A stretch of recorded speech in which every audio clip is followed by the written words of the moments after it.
तो मूवी के शुरुआत में हम स्कूल के अंदर कुछ बच्चों को खेलते हुए देखते हैं। तभी स्कूल की बेल बजती है और सारे बच्चे अंदर अपने क्लास में जाने लगते हैं। इन्हीं बच्चों में मिनी नाम की एक छोटी बच्ची भी होती है और वो एक पेपर प्लेन गिरा हुआ देख के रुकती है। उसका फ्रेंड उसे क्लासरूम के अंदर ले जाने की कोशिश करता है, जिस पर इन दोनों के बीच झगड़ा शुरू हो जाता है। तभी वहाँ इनके टीचर आते हैं और दोनों को क्लास के बाहर नील डाउन होने की पनिशमेंट दे देते हैं। बाहर मिनी को वो पेपर प्लेन फिर से दिखता है और वो उसे लेने के लिए भागती है। इनफैक्ट उसका फ्रेंड भी उसके पीछे आता है। तभी स्कूल के एक खाली क्लासरूम से कुछ बच्चों के खेलने की आवाज आती है। ये दोनों बच्चे भी उनके साथ खेलने के लिए वहां पहुंचते हैं, पर ये दोनों जैसे ही रूम में एंटर करते हैं, रूम का डोर खुद ही बंद हो जाता है। रूम बिल्कुल खाली होता है, लेकिन बच्चों के हंसने की आवाजें वहां गूंज रही थी। इंट्रोडक्टरी सीन यहीं पे खत्म हो जाता है। अब अगले सीन में हम अनिकेत नाम के लड़के को कार चलाते हुए देखते हैं कि तभी एक लड़की उसके कार के सामने आके खड़ी हो जाती है। अनिकेत गुस्से में उसे हटने को कहता है, लेकिन वो लड़की कुछ कंफ्यूज्ड लग रही थी। तभी वहां ट्रैफिक पुलिस आ जाता है और पुलिस वाला अनिकेत से ही लाइसेंस मांग बैठता है। और यहाँ अनिकेत बताता है कि उसकी गाड़ी नहीं है और वो अभी गाड़ी चलाना सीख ही रहा है, इसीलिए उसके पास लाइसेंस नहीं है। लेकिन पुलिस वाला उसकी बातों पे भरोसा नहीं करता, क्योंकि वो लड़की वहां से गायब हो चुकी थी। वैसे में अनिकेत पुलिस वाले को फाइन भरता है और वहां से चला जाता है। इसके बाद वो एक पुरानी सी बिल्डिंग में जाता है, जहां बाहर बोर्ड पे शोभ भूतरे घोस्टली अफेयर्स लिखा हुआ था। हम देख पाते हैं कि वो बिल्डिंग काफी पुरानी और डरावनी लग रही थी और वहां कुछ एंटीक पेंटिंग्स भी रखे थे। घर की कंडीशन ठीक नहीं थी, बट वो काफी पुरानी जमाने की बनी हुई किसी जमींदार के आलीशान बंगले की तरह थी। अनिकेत वहां के केयर टेकर दयाराम को देखता है और उससे पूछता है कि मेन डोर क्यों खुला हुआ है। दयाराम डोर देखने जाता है और अनिकेत अंदर जाके कृपा बाबू से मिलता है। कृपा बाबू वहां एडिटर थे और वो लोगों को अपने ऑफिस बुला के भूत की कहानियां सुनाते थे। खैर, अनिकेत से मिलने उसके पापा के पुराने दोस्त करीम अहमद आए थे और वो अनिकेत से उसके पापा के विल के बारे में पूछते हैं। यहाँ हमें पता चलता है कि अनिकेत के पापा शुभ भूतरे नाम का हॉरर मैगजीन चलाते थे और इस मैगजीन के लॉयल फैंस थे, बट अब वो एक फ्लॉप मैगजीन मानी जाती है। अनिकेत मैगजीन की प्रिंटिंग बंद करके वहां एक वेब डेवलपमेंट ऑफिस खोलने जा रहा था, लेकिन कृपा बाबू मैगजीन का बंद होना नहीं चाहते थे। यहाँ अहमद अनिकेत से कहता है कि वो बस अपने पापा की विल खोजे, जिसके बाद ये घर बेचने में और नया घर लेने में वो अनिकेत की मदद करेंगे। दरअसल उसी विल के अंदर उस घर की ओनरशिप डिटेल्स थी, जो जब तक अनिकेत के नाम पे ट्रांसफर नहीं होती वो उस घर को बेच नहीं सकता।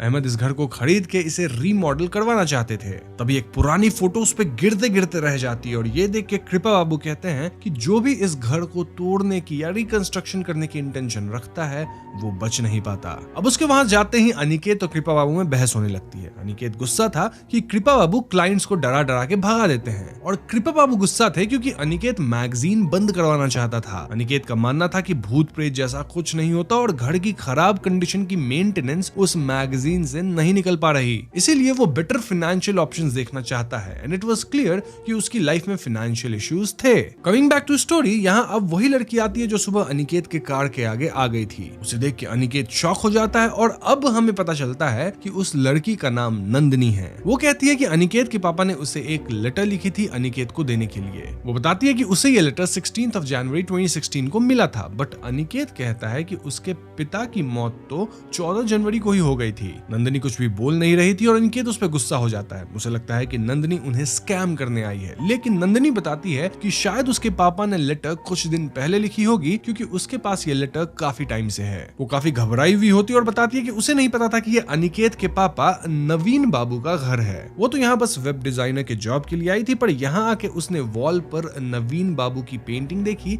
इसीलिए उसने लेटर अनिकेत को दिया। नंदनी की बातें सस्पिशियस तो थी और वो इतनी घबराई हुई थी कि वो बुरी तरह स्टटर भी कर रही थी। ये सब देख के अनिकेत को उसकी किसी बात का भरोसा नहीं होता। उसे लगता है कि नंदनी जॉब लेने के लिए ये सब कर रही है, बट नंदनी का कहना था कि नवीन बाबू ने खुद उसे ये लेटर दिया था, बट उसके पास अनिकेत का एड्रेस नहीं था, इसीलिए उसने लेटर पहले नहीं भेजा। नंदनी बताती है कि उसे भूत दिखते हैं और इसलिए नवीन बाबू ने उसे अपने साथ काम करने का ऑफर दिया था। अब ये सुन के तो अनिकेत और भी नंदनी की बातें नहीं मानता और नंदनी वहां से जाने लगती है। वो अनिकेत से कहती है कि वो इस घोस्ट मैगजीन को बंद नहीं कर पाएगा, ऐसा नवीन बाबू का कहना है जो अभी इसी रूम में बैठे हैं। ये कह के वो वहां से चली जाती है। अब अगले सीन में हम कुछ लोगों को बात करते देखते हैं। दरअसल मूवी के स्टार्ट में हमने जो स्कूल देखा था ना, वहां रिपीटेड हॉन्टिंग्स होने की वजह से वो स्कूल बंद कर दिया गया था। स्कूल का ओनर और हेडमास्टर पत्योश बाबू इस बात से बहुत परेशान थे और स्कूल रीओपन करवाना चाहते थे, लेकिन गांव के सरपंच का कहना था कि स्कूल को रीओपन करने से भी वहां कोई नहीं आएगा। तभी इन लोगों को आइडिया आता है कि ये मिल के एक ओझा बुला सकते हैं, मतलब कुछ रिचुअल्स करवाने से शायद हॉन्टिंग्स भी खत्म हो जाए और गांव वाले फिर से बच्चों को यहाँ भेजना शुरू कर दें। अब प्रत्योष बाबू ये नहीं करना चाहते थे क्योंकि वो एक एजुकेशन सेंटर में ऐसी अंधविश्वास वाली बात को बढ़ावा नहीं देना चाहते थे, लेकिन सरपंच प्रत्योष बाबू पे प्रेशर डालता है और कहता है कि उसे ऊपर भी जवाब देना पड़ेगा कि आखिर स्कूल इतने दिनों से बंद क्यों है। तभी जोड़ों की आंधी उठती है और ऐसे में सारे लोग वहां से अपने अपने घर चले जाते हैं। अब उस रात प्रत्योष बाबू अपने घर में रखी मैगजीन शुभ भूतरे देखते हैं और उनके ऑफिस जाने का डिसाइड करते हैं। वहीं मैगजीन ऑफिस के अंदर बारिश की वजह से सारे पुराने मैगजीन्स वगैरह भीग जाते हैं। हम देख पाते हैं कि नंदिनी भी वहां कृपा बाबू की हेल्प कर रही होती है